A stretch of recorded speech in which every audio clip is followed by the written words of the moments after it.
Hello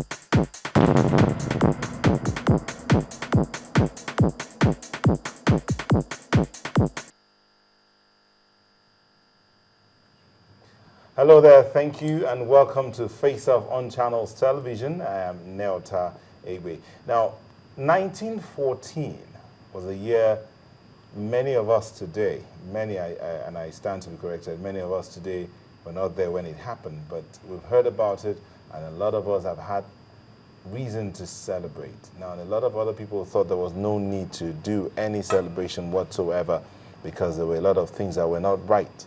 The plans that the founding fathers of the nation have not been streamlined, have not been put into motion towards realization. So why should we celebrate 100 years of existence? But a lot of other people say, no, there's a lot more to celebrate than there is not to celebrate, because as a nation we have survived so many turmoils. We've gone through the Civil War, we've gone through ups and downs, we've gone through corruption, we've come out, we've gone through no light, a little bit of light, and we're working towards having more light. So many schools of thoughts concerning the centenary celebrations, but one of the things that a lot of people kept hammering about is, not at this time. We should have waited. It's come and gone, but we just want to bring it back again. Should we have celebrated? Do we even have reason to celebrate?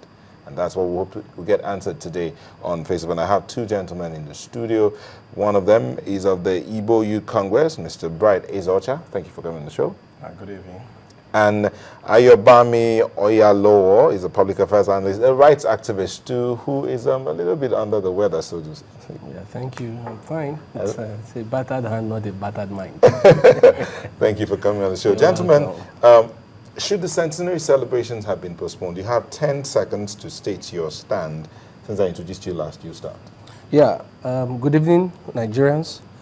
I think the celebration should have been either postponed or at least toned down, especially considering the fact that 48 hours before the Jamboree in Abuja, about 59 students were slaughtered in their hostels as they were sleeping in the night.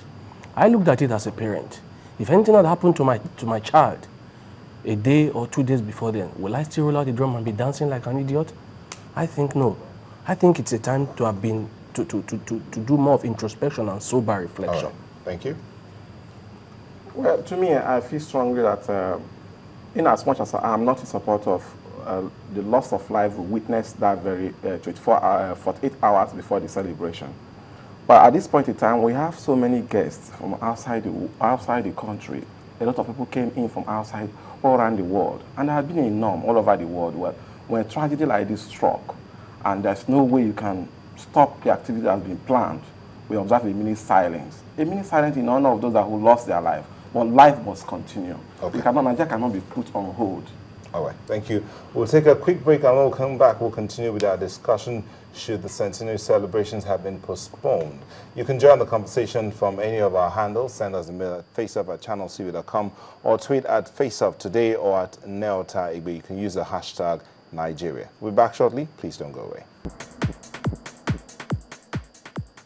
All right, welcome. We were looking at the centenary celebration. Should it have been postponed owing to the attacks we had from the Boko Haram side?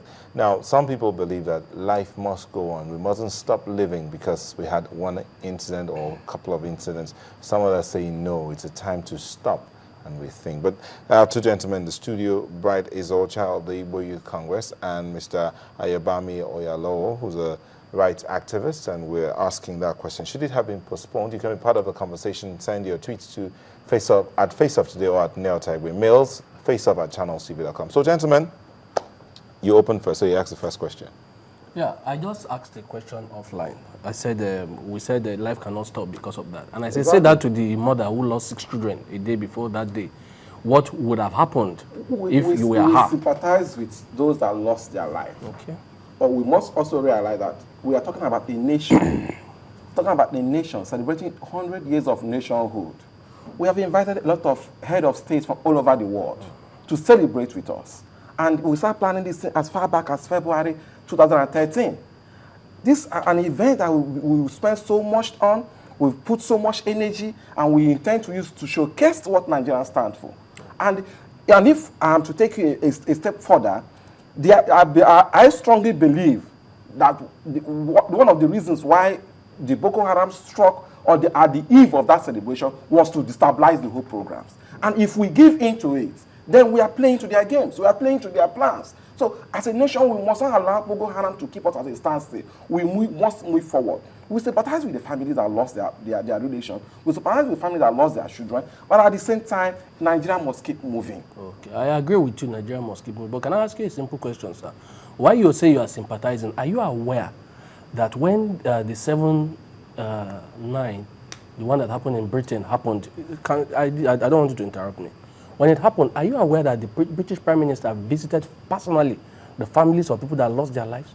Has our president even made a statement to tell the families who lost their lives, sorry, let alone visit them? We've been counting numbers, 59, 48, 43. Nobody has bothered to give names to those people. That is why it looks unimportant to us, because to you, it is just mere statistics. 55 people died, 59 people died. They don't matter to you, because they don't have names. No. These are human beings. These are children that are supposed to be leaders of tomorrow. I don't even know whether you understand the operation of government. I don't. Jonathan cannot come and tell you that he is sending delegates to visit the families on airs and all this. That's America can decide to, the British government can decide to do their own on open air, can go with all the camera and the paraphernalia. So you are telling me that our own government is a secret cult? No, this too. Are you telling me that our own government is a secret cult that we should not do anything? No, I'm not saying that. This is democracy. If the president does anything, are you aware? Can I ask you a question? To those that are believed. Are you aware that if I own a company as a shareholder, the MD of that company is answerable to me? Are you aware that Nigeria is like a business and we are the shareholders of the business? Are you aware that the president is answerable to you and I? These are simple things in democracy. Let us not begin to